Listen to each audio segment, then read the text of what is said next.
A Chance to Escape Murdoch's Embrace. In 2009, attended the wedding of News International Chief Executive Rebecca Brooks. The ceremony took place by Lake at a country estate. I stood next to TV presenter Piers Morgan, while Paul Decker, the maid editor, was here 4 yards away. Poor mother was closer to the action than the camera hung back up the slope. Gordon Brown, the Prime Minister, arrived late. Old eyes turning to him as he walked down to the lake. At the reception, I had a brief conversation with Mr. Cameron. I said I hoped he would not win the coming election, but that if we did, and if we wanted to act in political debate instead of argument, I support him. For some time, the journalists in me had known that the relationship between politics and the media was not serving the public.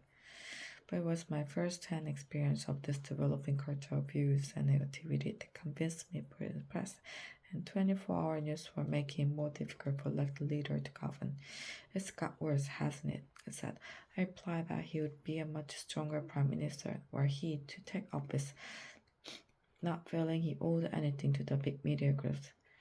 At that point, Mr. Murdoch joined us, and we changed the subject.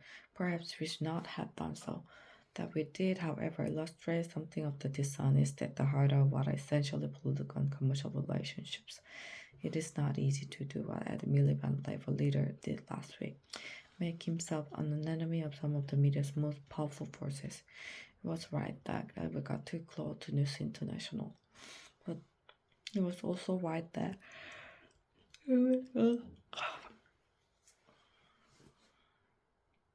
media biased against us. He knew why we tried to level the playing field. In my own defense, and as my entire shows, I argued for some years with Tony Blair that we needed to act on the culture of our media. At one point, he ticked me off, asking that I not make my views so obvious in front of Mr. Murdoch. His son James and Lexington, then chief executive of News International. Ultimately, Mr. Blair thought the press had become a problem, but that given all our other priorities, people would not understand our taking them on. He also thought it would look like revenge for the fact they had turned against it. And there were political considerations too. Trying to govern and win elections is hard enough without the press being against you. Except that for all of us, at times media support was something we courted at the expense of traditional principle of media issues. But that trap now has been sprung. The latest revelations have forced the police, News International, and the government to act. The police will now be more rigorous. News International will continue with their kamikaze crisis management, which one day will be considered as a textbook case of how not to do it. But the most important developments